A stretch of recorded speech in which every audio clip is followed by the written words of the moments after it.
Well, that's what the whole budget speech was about. So you have to go through the whole thing. That's the whole idea. We start off with a goal and an idea in our mind, and that goal is that we need to double our incomes, our GSDP. Now, we base that on the projected growth that we saw in the last financial year, and we saw that that kind of a growth because of pandemic, we saw the growth being hampered a bit. But if you were to minus those pandemic years, we saw the rest of the years giving us that kind of a growth rate. So if we looked at if that's the growth rate which we were able to move forward, we could clearly see that we are able to achieve that goal of doubling our economy. It's a very steep target, but it is our duty to ensure that we don't put easy targets. We need to work hard.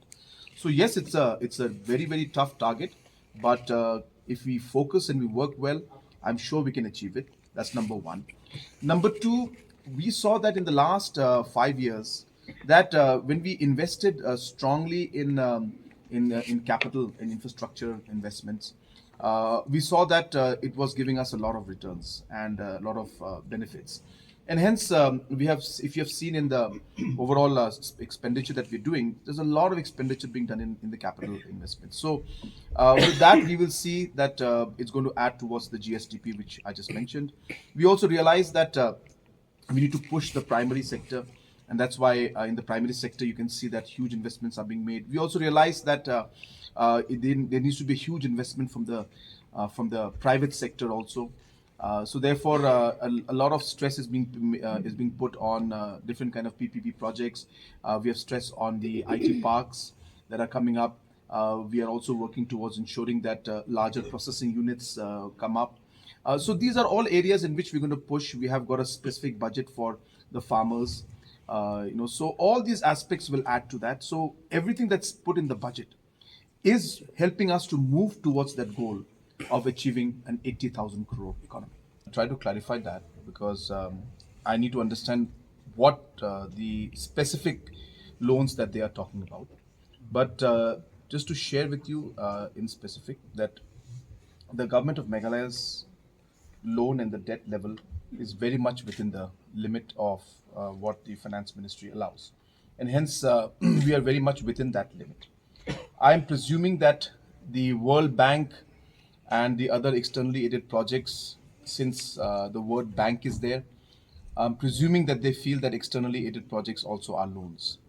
And hence, I have clarified time and again, and I have also mentioned it in my budget speech, that 90% of these funds that are coming in, the so called loans, are actually repaid by the central government. And hence, these are not loans in full to us. We only paid 10% of that as loan.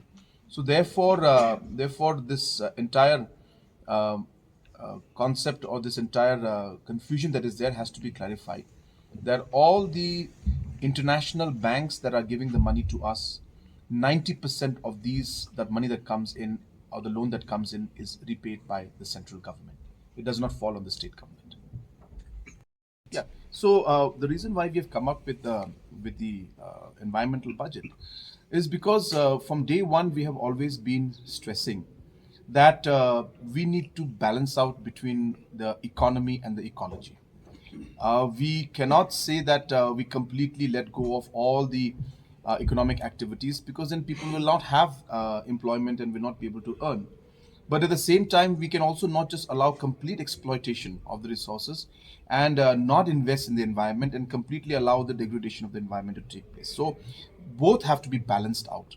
And that's the reason why, while different economic activities and the natural resources are being utilized, which is essential for economic growth and for livelihood, and it has been going on for many years in our state.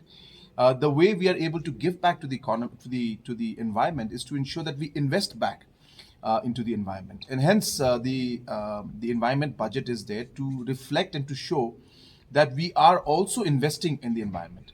So therefore, there is nothing wrong in saying that there are different activities going on, and while you're doing different mining activities, you're also now having the climate budget.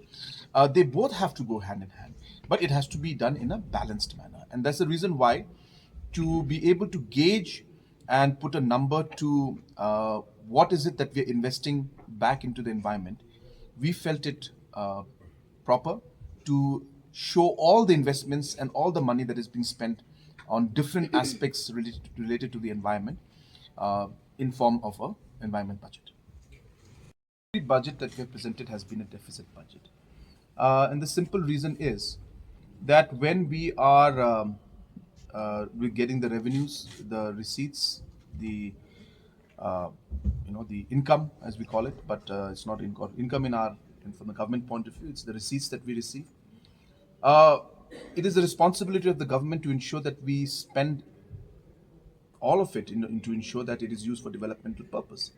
So getting money and then ultimately not using it and not using it for development purpose is also in a way the government is not completing its responsibility, and hence it is the duty of the government to ensure that every fund and every seed that comes in, we judiciously plan out and use it for the overall development, and hence you would always see that we strive towards ensuring that we are able to achieve as much of welfare work, developmental work, and also our normal revenue, our expenditure, normal expenditures that we have. We are able to cover all of them, and hence it is a natural and normal process to have a deficit budget.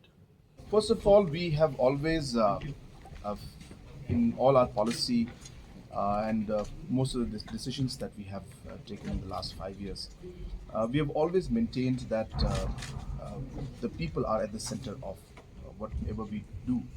Hence, it only makes sense that even the budget should be a people-centric budget, and the people should be at the core of every policy and decision that we make.